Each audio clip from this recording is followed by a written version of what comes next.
ஆண்டவரும் இரட்சகருமாக இயேசு கிறிஸ்துவின் நாமத்தினாலே உங்கள் யாவருக்கும் வாழ்த்துதலை நான் தெரிவிக்கிறேன். ஆமென். எத்தனை பேர் இந்த காலவெல்ல தேவனுடைய உறவை நீங்கள் அவரோடு ஐக்கியமானீங்க? கரங்கள் தள்ளல சொல்லுங்க. ஆமென். நாம் தேவனுடைய சமூகத்தில் வரும்பொழுது அவருக்கும் நமக்கும் இருக்கிற உறவை என்ன செய்யப்படுகிறோம்? புதுப்பித்துக் கொள்கிறோம். ஆமென். ரட்சிக்கப்படுவதற்கு முன்பாக நாம் தேவனோடு எப்படி இருந்தோம்னா அந்நியராக இருந்தோம், விரோதிகளாக இருந்தோம், சத்துருவாக இருந்தோம், பகைஞராக இருந்தோம். வேதம் சொல்லுது. ரட்சிக்கப்பட்ட உடனே அவர் என்ன செய்கிறார் என்றால் உறவை ஏற்படுத்துகிறார். ஆமென். நாம் பிப்ரவரி மாதம் இருக்கிறோம். இன்னும் ஒரு மார்ச், ஏப்ரல் 18, 20 ஆகிய தேதிகளில் என்ன செய்ய போகிறோம் அப்படின்னா குட் ஃப்ரைடே, ஈஸ்டர் நம்ம என்ன செய்ய போகிறோம்? அனுஷ்டிக்க போகிறோம். அப்போது அதில் தேவன் ஆகிய கர்த்தர் இந்த சிலுவை தியானத்தில் இதோ உன் தாய் மகன் என்று சொல்லப்படுகிற அந்த உறவை என்ன செய்கிறார்? கொடுக்கின்றார். நாம் தேவனுக்கு பகைஞராக இருந்தோம், விரோதிகளாக இருந்தோம், சத்ருவாக இருந்தோம், அந்நியராக இருந்தோம். ஆனால் இரத்தம் கழுவுதல் மூலமாக என்ன செய்கிறார்னா உறவை ஏற்படுத்துகிறார். என்ன அந்த உறவு அப்படின்னா அப்பா பிள்ளை. ஆமென். அதுதான் சபை, ஆவிக்குரிய சபை. தேவன் அப்படின்னா அவருக்கும் எனக்கும் எப்படி ஆயிடுச்சு அப்படின்னா அவர் தேவன், அவரை வணங்குகிற அல்லது பூஜிக்கிற ஒரு பக்தன் அப்படின்னு ஆகிடும். இது உலகம். ஆனால் தேவன் நம்ம எப்படி வச்சிருக்கிறார் அப்படின்னா அவருடைய பிள்ளையாகவே வச்சிருக்கிறார். ஆமென். அவர்களுடைய பிள்ளையாக நாம் இருக்கிறோம். அல்லேலூயா. அவர்கள் பிள்ளையாகும்படி அவர்களுக்கு அதிகாரம் கொடுத்திருக்கிறார் என்று சொல்லப்பட்டது. வாசிங்க யோவான் 1:12 வாசிங்க. அவருடைய நாமத்தின் மேல் உள்ளவராகி எத்தனை பேர்களோ அத்தனை பேர்களும் பக்தர்களாக ஆகும்படி. அப்படியா? இல்லை. என்னவா? தேவனுடைய பிள்ளைகள் ஆகும்படி. போதும். தேவனுடைய பிள்ளைகள். அப்போ உலகத்தில் இருக்கிற எல்லா ஆவிக்குரிய சபைகளில் இருக்கிற எல்லாருமே பக்தர்கள் அல்ல, அல்லது அவரை பூஜிக்கின்ற, வழிபடுகிற, அவரை உயர்த்துகின்ற யாரோ ஒருவர் அல்ல. ஒரு உறவு உண்டாகிறது இரத்தம் கழுவுதல் மூலமாக. என்னது? அப்பா பிள்ளை. இதை நம்ம என்ன செய்கிறோம்? ஆவிக்குரிய சபைகளில் மாத்திரமே இதை பெற முடியும். உலகத்தில் நான் இயேசுவை ஏற்றுக்கொள்வதற்கு முன்பாக எப்படி இருந்தேன் அப்படின்னா பிள்ளை என்கிற அந்த உணர்வு இல்லை எனக்கு. நான் கிறிஸ்தவன் தான். ஆவிக்குரிய சபை அல்லாத சபையில் போனேன். பிதாவை தெரியும், குமாரனை தெரியும், பரிசுத்த ஆவியை தெரியும். ஆனால் பிதாவினுடைய அன்பையும் இயேசுனுடைய கழுவுதலையும் பரிசுத்த ஆவியினுடைய அந்த வழிநடத்தலை நான் அறிந்து கொள்ளலை. ஆகவே அவர் எனக்கு தேவனாக இருந்தார், நான் அவருக்கு எப்படி இருந்தேன்னா பக்தனாக இருந்தேன். அவ்வளோதான். பிள்ளைன்னு சொல்லிக்கிறேன். ஒருவேளை பிள்ளைன்னு சொல்லிக்கலாம். ஆனால் பிள்ளைன்னு அனுபவம் இல்லாமல் இருக்கிற ஒரு பிள்ளை என்று நிலையில் தான் இருந்தேன். பிள்ளை என்று சொல்லிக்கொள்ளுகிற அனுபவம் இல்லாத பிள்ளையாக தான் இருந்தேன். ஆனால் பிள்ளை இல்லை. அது பிள்ளைன்னா என்னது? அப்பா கஷ்டப்பட்டாங்கன்னா உதவி செய்கிறது, பிள்ளை கஷ்டப்பட்டா அப்பா உதவி செய்கிறது, இதுதான் பிள்ளை இல்லையா? அதுதான் பிள்ளை. ஒரு தகப்பன் கஷ்டப்படுகிறான், பிள்ளை வேடிக்கை பார்த்துக்கிட்டு செய் அப்படின்னா அது என்ன கிடையாது? பிள்ளை இல்லை. பிள்ளை கஷ்டப்படுறான் அப்படின்னா அப்பா நல்ல சுகமாக நல்ல செல்வத்தோடு இருக்கிறான், பிள்ளை கஷ்டப்படுறான் அப்படின்னா பிள்ளை கஷ்டப்படுறத பார்த்துக்கிட்டு படு நல்லா அப்படின்னு இருக்கிறது தகப்பன் கிடையாது. தகப்பன் தன் பிள்ளை பாவத்து நிமித்தமாக இந்த பூலோகம் சாபத்தை பிறப்பித்து கொண்டிருக்கிறது. இது பிறப்பித்து கொண்டிருக்கிறதே என் பிள்ளையை மீட்கணுமேனு ரத்தம் சிந்த வந்தவர் தான். அதான் தகப்பன். இதே சபையில் என்ன செய்திருக்கிறார்? ஏற்படுத்தி இருக்கிறார் இரத்தம் கழுவுதலின் மூலமாக. ஆமென். நம்முடைய சபையிலையும் அந்த உறவை என்ன செய்தார்? வைத்திருக்கிறார். அந்த உறவில் நம்ம வாழ்ந்து கொண்டு இருக்கிறோம். கரங்களை தலையில் சொல்லுங்க. ஆமென். அதுதான் பழைய ஏற்பாட்டுக்கும் இன்னும் சொல்லப்போனால் பழைய ஏற்பாடுன்னு சொல்வதை காட்டிலும் இயேசுவை ஏற்றுக்கொள்வதற்கு முன்பாக இருக்கக்கூடிய மனுஷனுக்கும் இயேசுவை ஏற்றுக்கொண்ட பின்பு இருக்கிற மனுஷனுக்கும் வித்தியாசம். இயேசுவை ஏற்றுக்கொள்வதற்கு முன்பாக இருக்கிற மனுஷன் தேவன், நான் பக்தன், கடவுள், நான் பக்தன். ஏற்றுக்கொண்ட உடனே எங்கள் அப்பா, நான் பிள்ளை அப்படிங்கிறோம். அவர் என்ன சொல்கிறாரு? நான் தகப்பன், அவன் என் பிள்ளை. அவர் சொல்லலை நான் தேவன், நீங்கள் விசுவாசிகள் சொல்லலை. அவர் சொல்கிறாரு நான் தகப்பன், என் பிள்ளை அப்படிங்கிறார். அவரே தகப்பன்றார். தேவனே தன்னை தகப்பன்னு சொல்லிக்கிறார். அல்லேலூயா. இதுதான் அற்புதமான ஒரு காரியம். இதை நாம் என்ன செய்கிறோம்? வாரம் கூடும் பொழுது உறவு என்ன செய்கிறது? புதுப்பிக்கப்படுகிறது. கரங்களை தலையில் சொல்லுங்க. ஆமே ஆமே. நாம் விசுவாசத்தை குறித்து தியானித்து கொண்டு இருக்கிறோம். விசுவாசமானது நம்பப்படுகிற உறுதி, காணப்படாதவர்கள் நிச்சயமாய் இருக்கிறது என்று சொல்லி எபிரேயர் 11:1 சொல்லப்பட்டிருக்கிறது.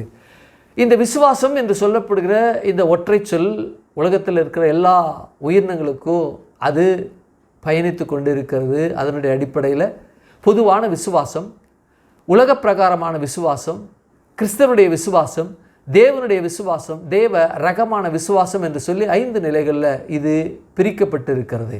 ஆமே. அப்போது இந்த விசுவாசம் என்று சொல்லப்படுகிற அந்த காரியம் எல்லா உயிர்னு சொன்னேன் இல்லையா? அப்போ உயிர்னா அந்த உயிரில் யார் இருக்கானா? மனுஷன் இருக்கிறான். இந்த உயிரினங்களுக்குள்ள மனுஷன் எப்படி இருக்கிறான்னா கடைநிலையில் இருக்க இவன் தான் மணிமகுடமாக இருக்கிறான். க்ரௌன் ஆஃப் கிரியேஷன் இவன் தான். ஆகையினால இவன் எப்படி இருக்கான்? உயர்ந்து இருக்கிறான். அப்போது இவனுக்குள்ளே இந்த விசுவாசம் எப்படி இருக்குது? இந்த விசுவாசமானது அவனுக்குள்ளே 3 நிலைகள் இருக்குது. நம்ம ஏற்கனவே பார்த்தோம், இருந்தாலும் ஒரு சின்ன ப்ரீஃப் கொடுத்துட்றேன். என்னென்னா, அவன் இந்த பூமியில் வாழ்கின்ற வாழ்க்கை அப்படிங்கிறதுல ஒரு சாதாரண நிலையில் இருக்கக்கூடிய ஒரு நம்பிக்கை. நான் இன்றைக்கி இருப்பேன்னா நைட்டு நான் படுப்பேன், நாளை காலையில் எழுந்திருப்பேன், இதெல்லாம் நான் செய்வேன். இது சாதாரணது இல்லையா? அது சாதாரணது. என்னன்னா, இந்த காலையில் நான் இருக்கிறேன், நாளைக்கு வரும், நாளைக்கு என்ன திங்கக்கிழமை, அடுத்த நாள் செவ்வாய்க்கிழமை, அடுத்த நாள் புதன்கிழமை, இது சாதாரண நம்பிக்கை. அந்த நம்பிக்கை இன்னும் கொஞ்சம் ஆழமாக போச்சு அப்படின்னா, இன்றைக்கி நான் படுத்துருக்கிறேன், நான் காலையில் எந்திரிப்பேன், குளிச்சுட்டு நான் வேலைக்கு போவேன், என்னென்ன காரியம்லாம் செய்வேன், என்னென்ன காரியத்தை செய்துட்டு நான் சம்பாதிப்பேன் அப்படிங்கிறது அந்த காரியம் இன்னும் உள்ள ஆழத்தில் இருக்குது. இன்னொன்று இருக்குது, என்னென்னா அவன் இந்த பூமியில் காட் சென்டராக தான் வாழ்ந்துக்கிட்டு இருக்கான். பூமியானது ஹியூமன் சென்டர் அப்படிங்கிறதுல பூமி சுற்றிட்டு இருக்கு. மனுஷன் எப்படி இருக்கிறான்னா காட் சென்டரில் தான் அவன் என்ன செய்கிற இயங்கி கொண்டு இருக்கிறான். இந்த இயக்கமானது அல்லது இந்த நம்பிக்கையானது அவனை விட்டு போகும்பொழுது அவனால் வாழவே முடியாதுங்க. கடவுள் நம்பிக்கை என்ற ஒரு நம்பிக்கை அவன்கிட்ட இல்லைன்னா அவனை வாழ முடியாது. அப்போது இந்த மனுஷனுக்குள்ளே அந்த நம்பிக்கை தான் கோர் ஆஃப் பிலீவ் அப்படின்னு சொல்கிறாங்க. அதாவது ஒரு மனுஷனுக்குள்ள கடவுளை அறிகிற அல்லது கடவுளை நம்புகிற நம்பிக்கை தான் இந்த உலகத்தில் கருப்பொருளாய் அந்த பொருளாகவே அந்த மனுஷனுக்குள்ள அந்த நம்பிக்கை அல்லது விசுவாசம் அவனுக்குள்ளே இருக்குது அப்படிங்கிறாங்க. இதனுடைய அடிப்படையில் காட்டில் வாழ்கிற குகைகளில் மலைகளில் வாழ்கிற ஜனங்கள் இயற்கையை தெய்வமாக வணங்குறாங்க. அவங்களுக்குள்ள இறை நம்பிக்கை இருக்கிறதுனால நல்லா படிச்சிருக்கிறாங்க, நல்ல வேலைக்கெல்லாம் இருக்காங்க, சஃபிஸ்டிகேட்டடாக வாழ்கிறாங்க. இருதயம் குருடாக இருக்கு. ஆகையினால என்ன செய்கிறாங்க அப்படின்னா, தங்களுக்கென்று தெய்வங்களை வணங்கி அல்லது வழியாய் வணங்கி அவைகளை வழிபடுகிற ஜனங்கள். அடுத்தது சிலை வழிபாடு செய்து கொண்டிருக்கிற கிறிஸ்தவங்க சொல்லிட்டு சிலை வழிபாடு செய்கிறாங்க. கிறிஸ்தவத்தில் சிலை வழிபாடு என்பது ஒன்றுமே இல்லை. சிலை வழிபாடு என்று சொல்லப்படுகிற காரியம் கிறிஸ்தவத்தில் இல்லை. ஆனால் அவங்க என்ன செய்கிறாங்க? வழிபடுறாங்க. அடுத்தது பெயரளவில் கிறிஸ்தவங்களாக இருந்துட்டு உலக அளவில் அவங்க மனுஷரை போல பாவம் நிலையில் வாழ்ந்து கொண்டு இருக்கிற ஜனங்கள். அடுத்தது யூதர்கள். அடுத்தது இயேசுடைய இரத்தத்தினால் கழுவப்பட்டு இந்த பூமியில் ஆவிக்குரிய சபையில் தேவனை ஆராதித்து கொண்டிருக்கிற நம்ம சபை போல மற்ற ஆவிக்குரிய சபை போல இருக்கிற ஜனங்கள். கிரகத்தில் எல்லாம் சொல்லுங்க. ஆமே, அல்லேலூயா. நாம் இந்த யூதர்களை பற்றி, அவங்க விசுவாசத்தை பற்றி, கடவுள் நம்பிக்கை பற்றி நம்ம படிச்சுட்டு இருக்கோம் இல்லையா? அவங்க மேசியா வருவார் என்று ஆகமங்களில் தீர்க்கதரிசிகள் மூலமாக பேசப்பட்டதை நம்புகிறாங்க. அந்த நம்பிக்கை அவருடைய கடவுள் இறை நம்பிக்கை, அது தேவ நம்பிக்கை. அடுத்தது பார்த்தோம் அப்படின்னா, இவங்க அவங்களுக்குள்ள எப்படி இருக்கிறாங்க, எந்த நிலையில் அவங்க இருக்கிறாங்க அப்படின்னா, இந்த கடவுள் அந்த நம்புகிற அந்த நம்பிக்கை அவங்களுக்குள்ள இருக்கிறபடினால அவங்க தேவனை மாமிசமாய் வெளிப்பட்ட இயேசுவை நிராகரிச்சிட்டாங்க. மாமிசமாய் வெளிப்பட்ட இயேசு கிறிஸ்துவை அவங்க என்ன செய்தாங்க? நிராகரிச்சிட்டாங்க. அது மாத்திரமல்ல, நிராகரித்தது மாத்திரமல்ல, அவரை தங்களுடைய சந்ததியில் இருக்கிற ஒரு நபர்களுக்குள்ள ஒரு நபராக பார்த்தாங்க. மேசியாவாக அவர்களை பார்க்கவில்லை. ஆனால் மேசியாவாக என்னெல்லாம் மனித குலத்திற்கு பாவத்திற்காக செய்யப்பட வேண்டுமோ எல்லாவற்றையும் செய்து விட்டார். அது அவங்க அறிந்து கொள்ளவில்லை. ஆகமத்தில் சொல்லப்பட்ட அந்த காரியத்தை லிட்ரலாக எடுத்துக்கிட்டாங்களே ஒழிய ஆவிக்குரிய கண்ணோட்டத்தில் அவங்கள பார்க்கல. அப்போ ஆண்டவராகிய இயேசு கிறிஸ்து 2025 ஆண்டுகளுக்கு முன்பாக இந்த பூமியில் இருந்த பொழுது அவர் ஒரு மனிதனை சந்தித்தார். அந்த மனிதன் பேர் நிக்கதேமு. அந்த மனிதன் இந்த பூமியில் யூதன், பரிசேயன், அது மாத்திரமல்ல போதகனாக இருந்தான். அவனை பார்த்து கேட்டார், நீ மறுபடியும் பிறக்கணுப்பா அப்படின்னார். நான் எப்படி மறுபடியும் பிறக்க முடியும்? எங்கள் அம்மா வயிற்றில் போய் பிறக்க முடியுமா அப்படின்னு கேட்ட பொழுது அவன் சொன்னான், ஆண்டவர் சொன்னார், நீ போதகனாக இருக்க, மோசே ஆகமத்தில் நீ வாசிச்சிருக்க இல்லையா, நீ வாசித்த நீ அதை போதிக்கிற. அப்போ வனாந்தரத்தில் வெண்கல சர்ப்பத்தை உயர்த்தின அந்த மோசே விஷத்தினால, பாம்பின் விஷத்தினால கடிபட்டவர்கள் மரித்து கொண்டிருந்தாங்க. மரித்து கொண்டிருந்த அவங்க அந்த வெண்கல சர்ப்பத்தை பார்த்த பொழுது பிழைத்து கொண்டாங்க. நீ என்ன பார்க்கணும் அப்படின்னாரு. எப்படி பார்க்கணும்? சட்டதிட்டங்கள், நியமனங்கள், கோட்பாடுகள், 10 கட்டளைகள், இன்னும் பிரமாணங்கள், பண்டிகைகள், மாத பிறப்புகள், இன்னும் பலிமுறைகள்லாம் என்னை பற்றி பேசுது. நீ அவைகளை கை கொண்டிருக்கிற. ஆகவே கை கொண்டிருக்கிற நீ உன்னை என்ன செய்யலை? பாவத்திலிருந்து மீட்க முடியலை. எப்படி பார்க்கணும் அப்படின்னா, கர்த்தாவே எல்லாம் செய்து பார்த்துட்டேன், ஒன்றும் முடியலை, எல்லாம் ஃபெயிலியர் ஆகிடுச்சு. இன்னும் சொல்லப்போனால் நான் கை கொண்ட அந்த பிரமாணங்கள், கற்பனைகள், கட்டளைகள் நீ பாவின்னு சுற்றி காமிக்குது, என்னால் விடுபட முடியல, உடைய ரத்தத்தினால என்னை கழுவுங்க, அப்படி பாரு அப்படிங்கிறார். அப்படி பார்க்கும்போது தான், அப்படி பேசும்பொழுது தான் தேவநாயகத்தார் ஒரு அற்புதமான ஒரு காரியத்தை பேசினார். அது என்னவென்றால், தேவன் தம்முடைய ஒரே பேரான குமாரனை விசுவாசிக்கிறவனோ அவன் கெட்டு போகாமல் நித்திய ஜீவனை அடையும்படிக்கு இயேசுவை தந்தரளி இவ்வளவாய் உலகத்தில் அன்பு கூர்ந்தார். அன்பு கூர்ந்தார் என்று சொல்லப்படுகிற வார்த்தையை நாம் தொடர்ந்து நம்ம பார்த்து கொண்டு இருக்கிறோம். அப்போ அன்பு கூர்ந்தார் அந்த காரியமானது எப்போ அன்பு கூர்ந்தார்? 2025 ஆண்டுகளுக்கு முன்பாக கல்வாரி சிலுவையில் அவர் மரித்த பொழுது தான் அன்பு கூர்ந்தார் என்றால் இல்லை. உலக தோற்றத்துக்கு முன்பாக அன்பு கூர்ந்தார். அந்த உலக தோற்றத்துக்கு முன்பாக அன்பு கூர்ந்த அந்த அன்பு கூறுதலுக்குள்ளே தான் நாம் இருக்கிறோம். ஆகையினால ஆவிக்குரிய சபையில் நாம் இருக்கிறோம். ஆமே. அப்போது அன்பு கூறுதல் என்பது, ஆதாம் ஏவாள் அன்பு கூர்ந்தார் பாவம் செய்த பொழுது. அப்போ பாவம் செய்த பொழுது அன்பு கூர்ந்த அந்த அன்பு அவளோடு இல்லை, தொடர்ந்தது. காயினுக்கு அது அன்பு கூர்ந்தார், அவருடைய சந்ததிக்கு அன்பு கூர்ந்தார். நோவாவுடைய குடும்பத்தில் அன்பு கூர்ந்தார். நோவாவுடைய குடும்பத்தில் சேம், அவனுடைய வம்சத்தில் ஆபிரகாம் வந்தார், அவனுடைய குடும்பத்தில் அன்பு கூர்ந்தார். ஈசாக்குடைய குடும்பத்தில் அன்பு கூர்ந்தார். யாக்கோவுடைய குடும்பத்தில் அன்பு கூர்ந்தார்.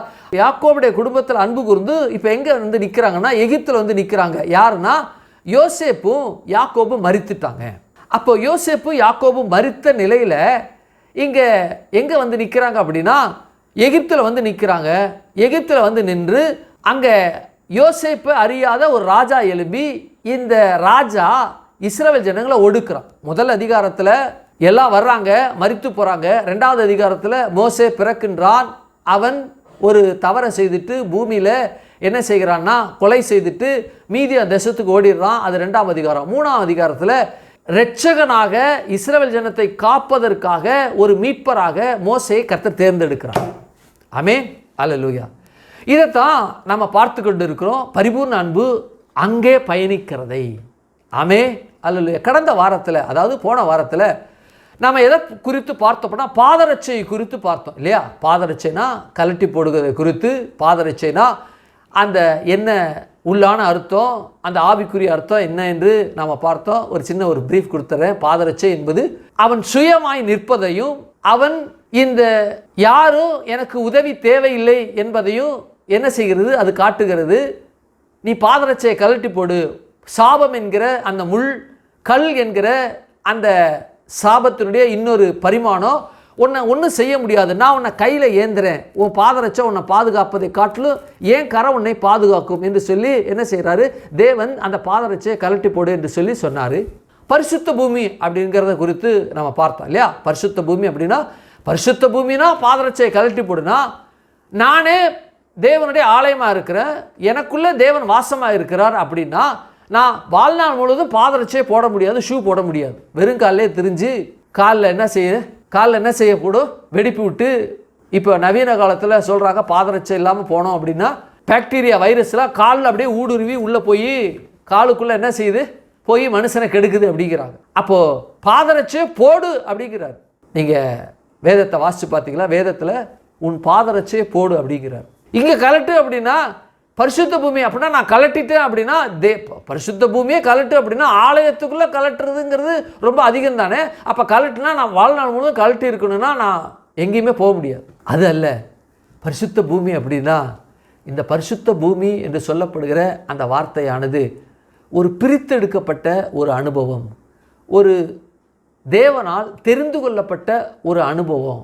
ஆகையினால உனக்கு இந்த உலகத்தினுடைய பாதுகாப்பு அதை காட்டிலும், பாதரட்சை என்ற பாதுகாப்பை காட்டிலும் என்னுடைய கரம் ஒன்று பாதுகாப்பாக இருக்குது என்கிற ரீதியில் இருக்கிறதாக போன வாரத்தில் நம்ம பார்த்தோம். ஆமே, கிழங்கு தெரியல சொல்லு. இந்த வாரம் அதை தொடர்ந்து என்ன செய்ய போகிறோம்? பார்க்க போகிறோம். வாசிங்க யாத்திராமத்தின் புத்தகம் 3:6 வாசிங்க. வாசிங்க.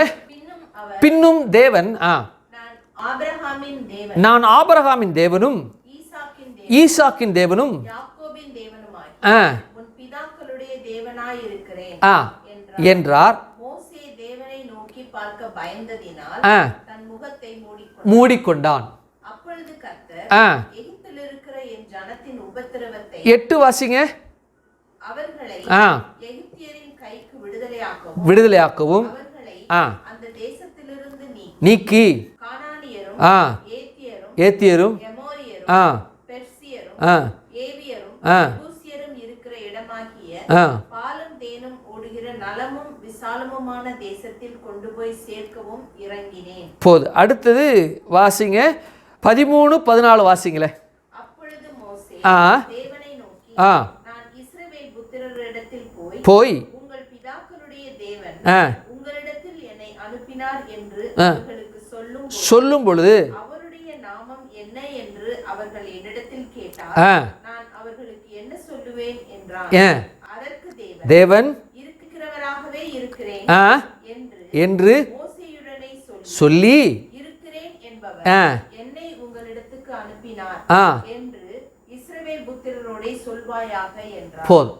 இன்றைக்கு இந்த ஒரு சில காரியங்களை பார்ப்போம். இது முடியலனா தொடர்ந்து நாம் என்ன செய்ய போகிறோம், பார்க்க போகிறோம். தேவனுடைய அன்பு இங்கே எப்படி பயணிக்கிறது என்பதை குறித்து நாம் என்ன செய்ய போகிறோம், பார்க்க போகிறோம். சரி, நான் வாசிக்கிறேன். யாத்திராகமம் 3:6 நான் வாசிக்கிறேன். பின்னும் அவர் நான் ஆபிரகாமின் தேவனும் ஈசாக்கின் தேவனும் யாக்கோபின் தேவனும் ஆகிய உன் பிதாக்களுடைய தேவனாய் இருக்கிறேன் என்றார். என்ன கவனிங்களே, என்ன கவனிங்க. இப்போ தேவனாகிய கர்த்தர் முச்செடியில் என்ன செய்கிறார்னா மோசையை கூப்பிடுகிறார். மோசையை கூப்பிடும் பொழுது இவர் தேவன் என்று சொல்லி அவன் அறிந்து கொள்கிறான். சொல்லும் அடியேன் என்கிறான். ஓ பாதரட்சையை கழட்டி போடு, இது பரிசுத்த பூமி, இதெல்லாம் நம்ம பார்த்துட்டோம் இல்லையா. சொல்கிறாரு அவர் இந்த மோசையை பார்த்து சொல்கிறாரு, நான் ஆபிரகாம் ஈசாக்கு யாக்கோபின் தேவன் அப்படிங்கிற ஒரு வார்த்தையை பேசுகிறார். கிட்டத்தட்ட இங்கே 400 வருஷம் என்ன செய்கிறாங்க, இந்த எகிப்து தேசத்தில் வந்தாயிடுச்சு. யோசேப்பு யாக்கோபு வந்த அந்த பீரியட்லேருந்து 400 வருஷம் ஆயிடுச்சு. இப்போது வெளியில் வரப்போகிற நேரம் இல்லையா. கிட்டத்தட்ட ஒரு 12-13 சந்ததிகள் கடந்துருச்சு. இந்த மோசே தேவன் இருக்கிறான்னு தெரியும், வழி வழியாய் சொன்னதெல்லாம் தெரியும், எழுதி வைத்த காரியங்கள்லாம் அவனுக்கு தெரியும். ஆகவே அவனே 5 ஆகமத்தை எழுதியிருக்கிறான் இல்லையா. பென்டாட்டுக் என்று சொல்லுவாங்க. 5 ஆகமத்தை அவனே எழுதியிருக்கான். எது ஆதியாகமும், யாத்ராகமும், லேவியராகமும், எண்ணாகமும், உபாகமும் எல்லாத்தையும் என்ன செய்ய அவனே எழுதியிருக்கிறான். எல்லாம் அவனுக்கு தெரியும், அதனால் எழுதியிருக்கிறான். ஆனால் எழுதினாலும் தேவனுடைய அந்த குரல் அவனுக்கு பார்த்துட்டான். இந்த பார்த்த பிறகு இவனுக்குள்ள அல்லது இவன் போய் சேரும் பொழுது அல்லது இவன் அங்கே சென்றடையும் பொழுது எந்த தேவனை பார்த்தேன் என்று சொல்கிறதுல அவனுக்கு என்ன இருக்குன்னாக்கா இடர்பாடு இருக்கக்கூடாது. ஆகவே தானாகவே முன்மொழிந்து நான் ஆபிரகாம் ஈசாக்கு யாக்கோபன் அப்படின்னு சொல்கிறார். வரலாற்று அறிஞர்கள்லாம் சொல்கிறாங்க, மோசே அவன் எகிப்தில் யூதர்கள் வாழ்கிற எபிரேய குடும்பத்தில் அவன் பிறந்தாலும் ஆனால் வளர்க்கப்பட்டது எங்கே வளர்ந்தா பார்வோனுடைய அரண்மனையில் வளர்ந்தான். இவனுக்கு நல்லா தெரியும் நான் ஒரு எபிரேயன் என்று நல்லா தெரியும்.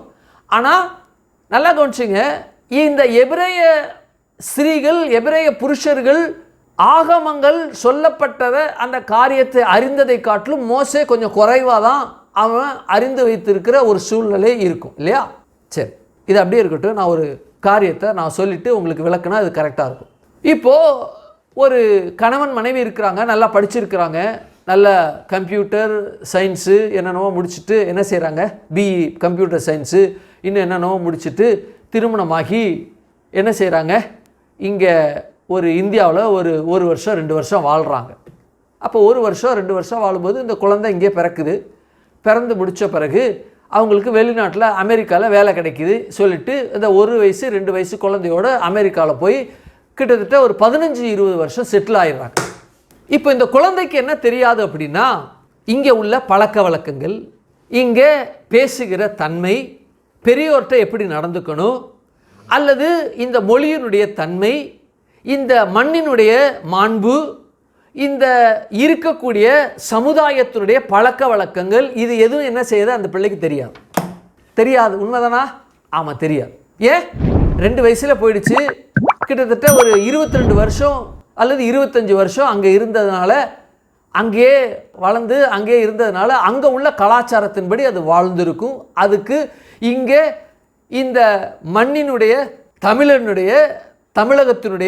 தமிழனுடைய எதுவுமே அதுக்கு தெரியாது. இங்கே இதை படி அப்படின்னா வாட் இஸ் திஸ் அப்படிங்கும். ஏன்? தமிழ் தெரியாது. ஒருவேளை தமிழ் பேசுறதா இருக்கும், அந்த தமிழ் கூட ரொம்ப குலைந்து ஒரு மழலை தமிழ் போல இருக்கும், பெரிய நிலையில் இருந்தாலும். ஏன்னா ஆங்கிலமே பார்த்து கேட்டு படித்து ஆங்கிலத்தில் அவ்வளோ ஒரு ஸ்லாங் எப்படி இருக்குன்னாக்கா ரொம்ப ஃபாரினருக்கு ஒத்த அந்த ஸ்லாங்கில் அந்த என்ன இருக்கும், அந்த வார்த்தைகள் இருக்கும். அப்படி தானே? ஆமாம். அப்போ தமிழ் என்ன செய்யாது? தெரியாது. அப்போ தமிழே தெரியாத பொழுது அப்போ அந்த பழக்கத்தில் இருக்கிற அந்த குழந்தையானது இங்கே இருக்கக்கூடிய மரபின்படி அல்லது இயேசுவை ஏற்றுக்கொண்டாலும் சரி அல்லது அஞ்ஞான மார்க்கத்தில் இருந்தாலும் சரி, இங்கே உள்ள தெய்வங்கள் அல்லது இங்கே நாம் இங்கே இருக்கக்கூடிய சபைகளில் இருக்கக்கூடிய ஆவிக்குரிய சபையாக இருந்தாலும் சரி அல்லது ஆவிக்குரிய அல்லாத சபையாக இருந்தாலும் அந்த பழக்க வழக்கங்கள் அதுக்கு என்ன தெரியாது? முற்றிலுமாக தெரியாதா? தெரியாது. ஏன் தெரியாதுன்னா அங்கே இருந்தது. இப்போ மோசே வரலாற்று அறிஞர்களாக சொல்கிறாங்க, மீதியான் தேசம் முதல்ல பிறந்த உடனே அம்மாக்காரி என்ன செய்துட்டா? நாணலில் பெட்டியை செஞ்சு கீழே பூசி நெய்யில் கடத்தி விட்டுறா. அந்த நெயில் அடிச்சுட்டு பார்வோனுடைய குமாரத்தை குளிக்கிற இடத்துல அது நின்னதுனால குழந்தையிலேயே அரண்மனையில் வாழ்கிறான். யார்? மோசே. அதுக்கப்புறம் தான் அம்மா மூலமாக பால் கொடுக்கப்படும் பொழுதே நீ ஒரு எபிரேயன், நீ எகிப்தியன் அல்ல, எல்லா காரியத்தும் தன் அம்மாவே மோசேக்கு கற்றுக் கொடுத்தாள் என்று சொல்லப்படுகிறது வரலாற்று அறிஞர்னால. எபிரேயர்களோடு இருந்து எபிரேய பிள்ளைகளோடு விளையாண்டு எபிரேய அந்த எழுத்துக்களை கற்று இருக்கிற பிள்ளைகளுக்கும் அரண்மனையில் வாழ்ந்து தான் எபிரேயன்னு தெரிகிற இருக்கிற பிள்ளைகளும் வித்தியாசம் இருக்குது இல்லையா? என்ன இருக்குது? வித்தியாசம். இப்போது என்ன ஆயிடுச்சு? எபிரேயன் சொன்னா இவனுக்கு பாசம் அதிகமாக வந்துருச்சு. பாசம் அதிகமாக வந்தோடனே எபிரேயனும் எகிப்தியனும் வாக்குவாதம் வருது. வாக்குவாதம் வந்தோடனே எகிப்தியன் என்ன செய்கிறான்? இவன் அடித்து போட்டுறான், கொலை செஞ்சிடறான் எகிப்தியனை. அப்போ புதைச்சிட்டு வந்துடுறான். அப்போது இது மனசில் இருக்குது. இன்னொருத்தன் எபிரேயன் சண்டை அடிக்கும்போது, டேய் எகிப்தியனை கொன்ன மாதிரி எங்கள்கிட்ட வரியா, நீ எங்களை நியாயாதிபதியாக வச்சதை யாரா அப்படின்னு கேட்கும்போது, ஆகா காரியம் தெரிஞ்சிருச்சான்னு சொல்லிட்டு இந்த எகிப்தில் இருக்கும் பொழுது அரண்மனையில் வளர்ந்து இருக்கிற அந்த காரியம் தேவனை பற்றியும் அவருடைய தன்மை பற்றியும் அவருடைய மாண்பு பற்றியும் எகிப்தியன் இவன் அறியாது இருந்தான். எபிரேய பிள்ளைகள் அறிந்ததை காட்டிலும் இவன் அறியாமல் இருந்தான். இப்போ என்ன ஆயிடுச்சுன்னா மறுபடியும் மீதியான் தேசத்துக்கு போயிட்டான். இங்கே ஒரு 40 வருஷம். அந்த 40 வருஷத்தில் கொஞ்சம் என்ன செய்தான் அப்படின்னா இங்கே கலகம் ஆயிடுச்சு. மறுபடியும் 40 வருஷம் மீதியான் தேசத்துக்கு வந்துடுறான். அப்போது மீதியான் தேசத்துக்கு வந்த உடனே இங்கே யாரை கல்யாணம் பண்ணியிருக்கான் அப்படின்னா எத்ரோவின் மகளை என்ன செய்கிறான்? இவன் கல்யாணம் பண்ணிடுறான். யார்? மோசே கல்யாணம் பண்ணிடுறான். அப்போ முச்சடியில் மோசே மோசே அப்படின்னு கூப்பிடும். இந்த எத்ரோ யார் அப்படின்னா இந்த எத்ரோ மீதியான் தேசத்தில் ஆசாரியன், பிரதான ஆசாரியன் என்று சொல்லி வரலாற்று பேசுகிறாங்க. மீதியான் தேசத்தில் இருக்கக்கூடிய அந்த ஐடலுடைய அந்த விக்கிரகத்தினுடைய அந்த தெய்வத்தினுடைய அந்த ஆசாரியனை இருந்தான். இப்போது மோசே மோசே அப்படின்னு கூப்பிட்டோன்னே இது அடியேன் அப்படின்ட்டான். ஆனால் வரலாற்று அறிஞர்கள்லாம் சொல்கிறாங்க இவனுக்கு ஒரு சந்தேகம் இருந்திருக்கலாம் அப்படின்னு சொல்கிறாங்க. ஏன்னா இந்த சொல்லப்பட்ட இந்த வார்த்தையானது நான் ஆபிரகாம், ஈசாக்கு, யாக்கோபு என்று சொல்லப்படுகிற இந்த வார்த்தையை பேசினோன்னே எகிப்தில் இருக்கக்கூடிய என்னுடைய மூதாதையர்கள், என்னுடைய உறவினர்கள், அவர்கள் வணங்குகிற தெய்வத்தின் பேரை சொல்ற இந்த தெய்வம்தான் அந்த தெய்வம் என்று இவன் இனம் கண்டு கொள்வதற்காக தேவன் அதை பேசி இருக்கிறார் என்று சொல்றார். கரங்களில் எல்லாம் சொல்லுங்க ஆமென். அப்போ மீதியான் தேசத்தில் இந்த ஒரே பர்வதத்தில் தேவன் சொல்றாரு, நான் ஆபிரகாமின் தேவன், ஈசாக்கின் தேவன், யாக்கோபின் தேவன் என்ற ஒரு வார்த்தையை பேசுகிறார். சொல்லிட்டு சொல்றாரு அவர்களுடைய தேவன் அப்படின்னு சொல்வது நிமித்தமாக அது மாத்திரமல்ல, உன்னுடைய முற்பிதாக்களின் தேவன்கிற வார்த்தையும் பேசுகிறார். அப்படின்னா ஆபிரகாம் தான் இந்த யூத குலத்தினுடைய முதல் புள்ளி. அவர் தான். அடுத்தது அவர் பெற்ற ஈசாக்கு, அடுத்தது அவர் பெற்ற யாக்கோபு. 2 பேர் பெற்றான். 2 பேரில் ஒருத்தன் சேஷ்டபுத்திர பாகத்தை இழந்து அண்ணங்காரன் ஓடி போயிட்டான். யாக்கோபு இருக்கிறான். அவன் மூலமாக 12 பேர் வர்றாங்க. அதில் யோசேப்பு.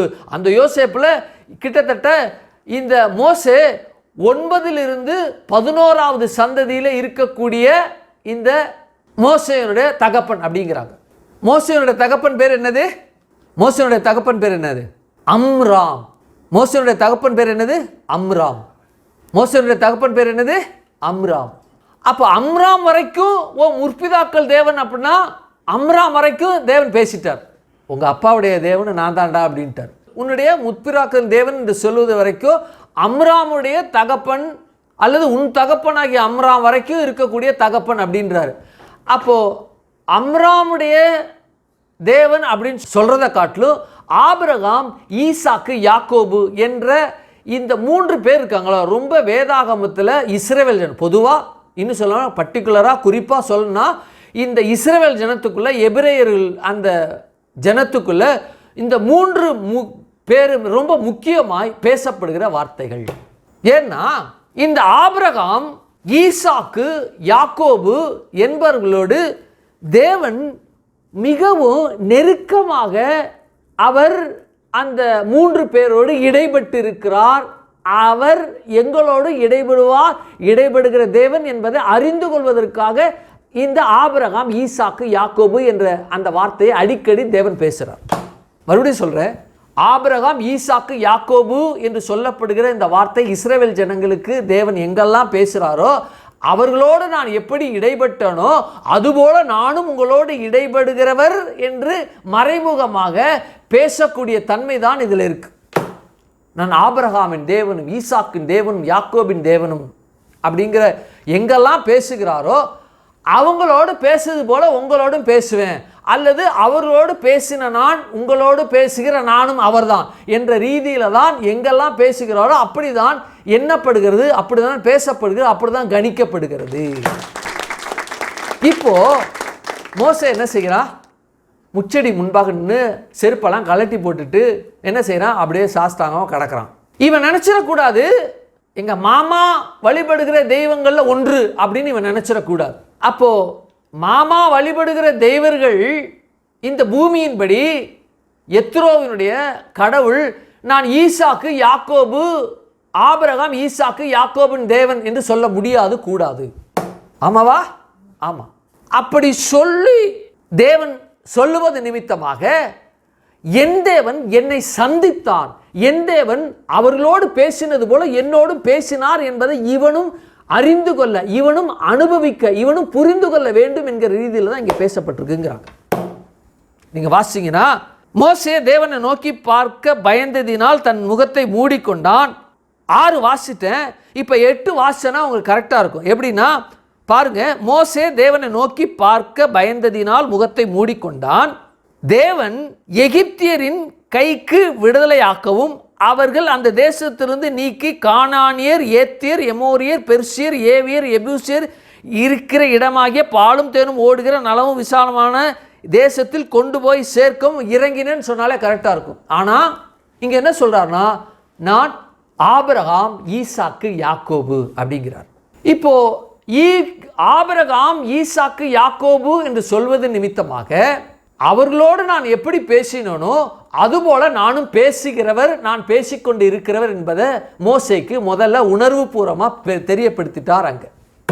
ஆமே, அல்லேலூயா. 2வது, ஆபிரகாம், ஈசாக்கு, யாக்கோபு என்று சொல்லப்படுகிற அந்த வார்த்தையின் பேசின நிமித்தமாக அவர் என் பட்சத்தில் இருக்கிறார், அவர் என்னை பார்க்கிறார் என்ற ரீதியில் என்ன செய்ய அவன் அறிந்து கொள்ள வேண்டும் என்பதற்காக என்ன செய்ய பேசிட்டார்.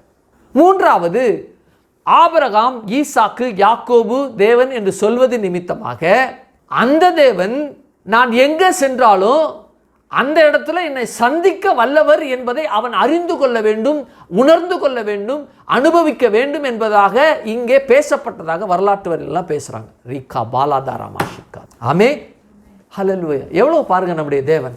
வந்தோடனே டே வா போகணும், உன்னை அழைக்கிறேன், வா எந்தி கிளம்பு இல்லை, உடனே கூப்பிட்றாரு.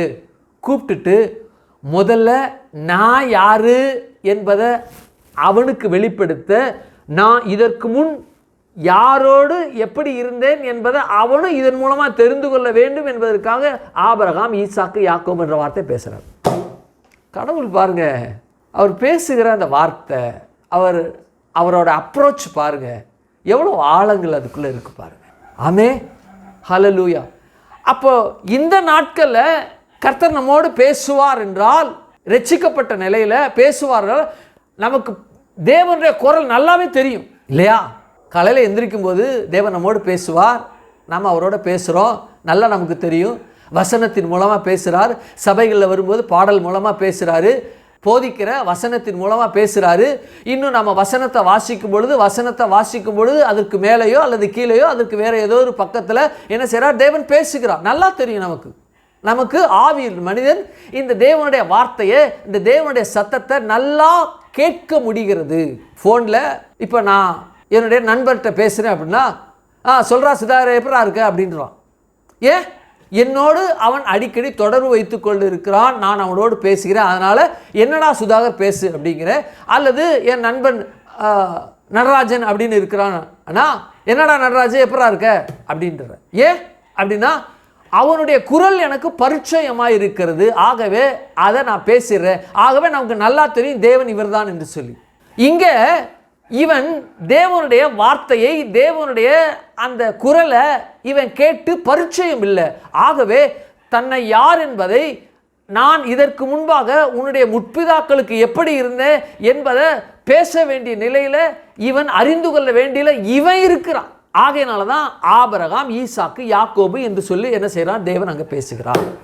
ஆமே, ஆகையினால தான் தேவன் இங்கே பேசுகிறார். சொல்லிட்டு அவர் சொல்கிறாரு, நான் எகிப்தில் இஸ்ரவேல் ஜனங்கள் படுகிற பயங்கர வேதனையை நான் பார்க்குறேன், ஆலோட்டிகள் நிமித்தமாக அவர்கள் இடுகிற கூக்குரலை நான் கேட்டேன் அப்படின்றார். கேட்டுட்டு அது மாத்திரம் இல்லை, நான் என்ன செய்ய போகிறேன்னா அவங்கள மீட்க போகிறேன் அப்படின்னு சொல்லி என்ன செய்கிறான்னா ஒரு காரியத்தை பேசுகிறார். என்ன பேசுகிறார் அப்படின்னா, வாசிங்க, 8 வாசிங்களேன்.